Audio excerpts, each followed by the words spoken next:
El golpe se urdió en la Embajada de Estados Unidos, Evo. El golpe contra Evo Morales se preparó desde la Embajada de Estados Unidos en Bolivia. Con la mirada ensombrecida, el presidente en el exilio acepta. Caí en la trampa. Es muy temprano, el termómetro dice que apenas se rozan los 10 grados. Evo Morales está resguardado en un pequeño salón, desde donde apela a su memoria reciente. Me acuerdo perfectamente que había una reunión con los movimientos sociales conocidos como CONALCAM, Coordinadora Nacional para el Cambio, donde están cerca de 40 dirigentes nacionales o cerca de 40 organizaciones nacionales, representadas por sus presidentes o ejecutivos que plantearon cómo modificar la Constitución para una nueva reelección. Yo dije, esa no es mi propuesta, ustedes discutan, lo mejor que puedo hacer es acompañar con juristas si es viable. Y asintieron, y ese refrendo, para que se consultara justamente para modificar la Constitución, ahí empezó una guerra sucia, con base en la mentira, la encabezó la Embajada de Estados Unidos. La posibilidad de la cuarta elección le abrió también las puertas a Estados Unidos para que metiera las manos en Bolivia. Faltando casi 2 meses para las elecciones, convoqué al encargado de negocios de la Embajada de Estados Unidos y le mostré cómo, con cargos de la Embajada, iban a algunas regiones a chantajear a los compañeros del campo. Les decían, no voten por Evo, no apoyen. Si no apoyan, si no votan ni apoyan a Evo, les vamos a hacer calles pavimentadas. Esa vez el encargado de negocios me prometió que no se iban a meter en la política. A todos les sorprende que ya casi cumplí 14 años y ahí viene el golpe. Estuvo bien organizado, bien planificado, bien financiado por grupos violentos. Han pagado a pandilleros y drogadictos. No sé de dónde viene tanta plata para financiarlos. Contrataron hasta a los albañiles. Como obreros de la construcción ganan al día como 100 o 120 bolivianos, pero les pagaron 300 por armar la violencia. En las universidades chantajearon a los estudiantes con notas buenas. Yo tengo oficiales de las Fuerzas Armadas de mi equipo de seguridad que están en la universidad y les dijeron que si iban a los bloqueos, a la conspiración, a la agresión, iban a pasar el curso. Que si debían 3 materias con la violencia contra el gobierno, contra Evo, contra la lucha de la Revolución Democrática, iban a pasar el curso y se sumaron a esa conspiración por notitas y por platita. Hemos demostrado con documentos las nuevas habilidades de Estados Unidos. No hay DEA, la agencia antidrogas estadounidense. La echamos y no hay otras agencias de intervención y espionaje. Pero tienen otras formas. Te cuento un recuerdo que tengo. Conocí a unas chicas del llamado Cuerpo de Paz en el Valle Boliviano, Cochabamba. Creo que hacían un programa social interesante. Les pregunté que por qué no lo llevaban a otras partes, por ejemplo, del altiplano. Me dijeron, Evo, ahí está la DEA, nosotros no podemos estar. Y eso era porque la DEA estaba con los mismos cuerpos de paz bajo el pretexto de la lucha en contra del narcotráfico. Antes los expulsábamos, ahora se disfrazan y no se ven de frente. En este momento se organizan por grupos, evidentemente los exgobernantes. Parece referirse a Carlos Mesa, su oponente en las elecciones y una de las cabezas visibles del golpe. La policía, las Fuerzas Armadas, han sido miembros de esas agencias de espionaje y de represión, de implementación de políticas apegadas a los designios de Estados Unidos, y así se ha formado su base para poder conspirar.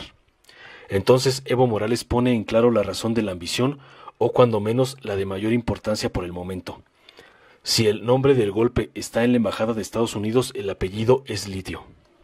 Poco antes de las elecciones presidenciales, Ivanka Trump visitó la localidad de Purmamarca, en el noroeste de Argentina, en los límites con Bolivia, parte conocida como el Triángulo de Litio, porque también abarca a Chile. El Triángulo del Oro Blanco concentra 75% del total de ese elemento en el mundo.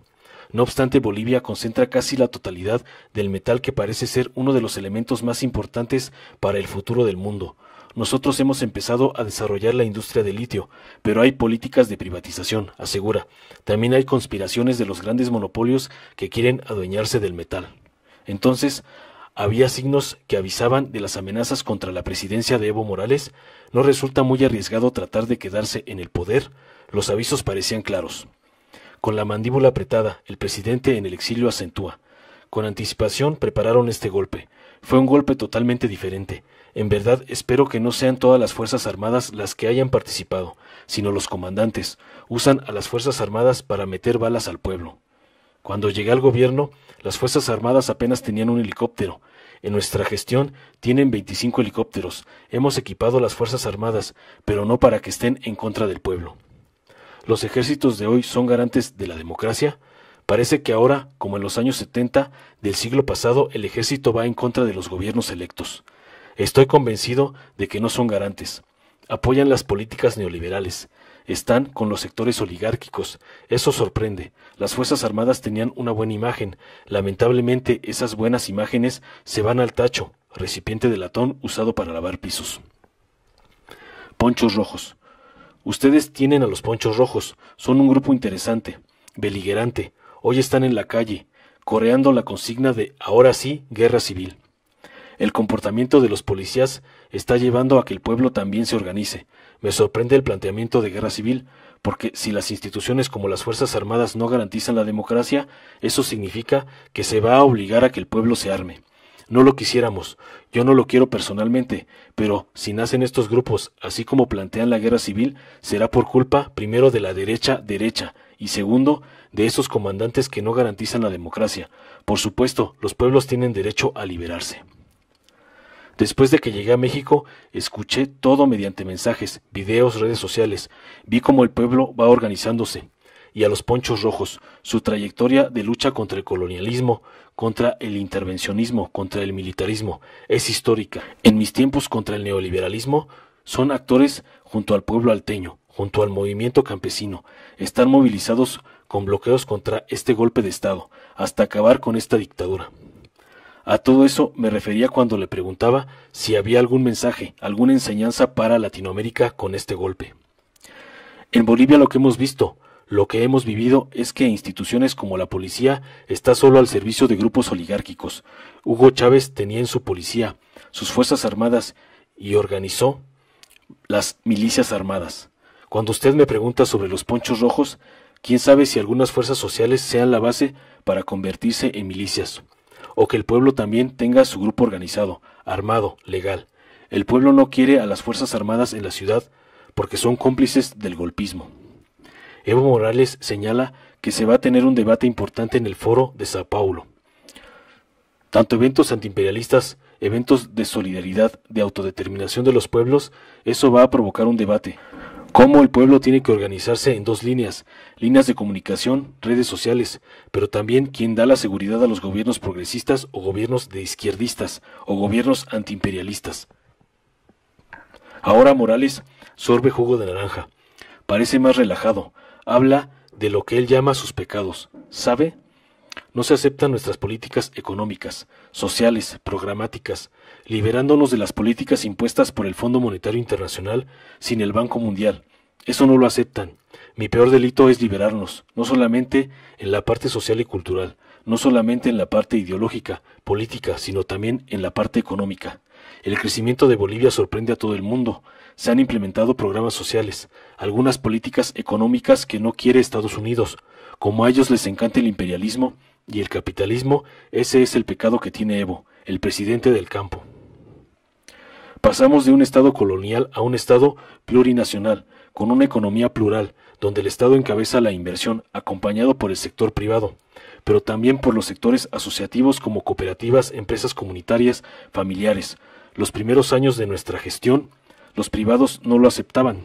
Estuvimos desahuciados, pero como nuestro modelo económico empezó a crecer, ellos mismos tuvieron que reconocerlo.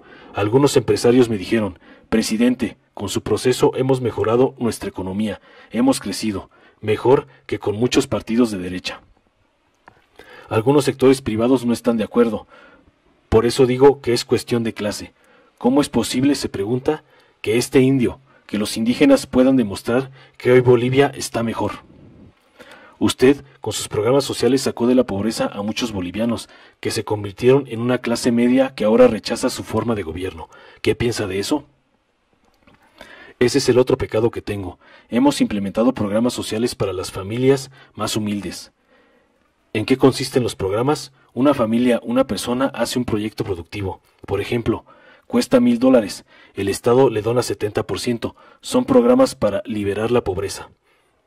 Cerca de 3 millones de bolivianos subieron de clase pobre a clase media y ahora tienen otras expectativas.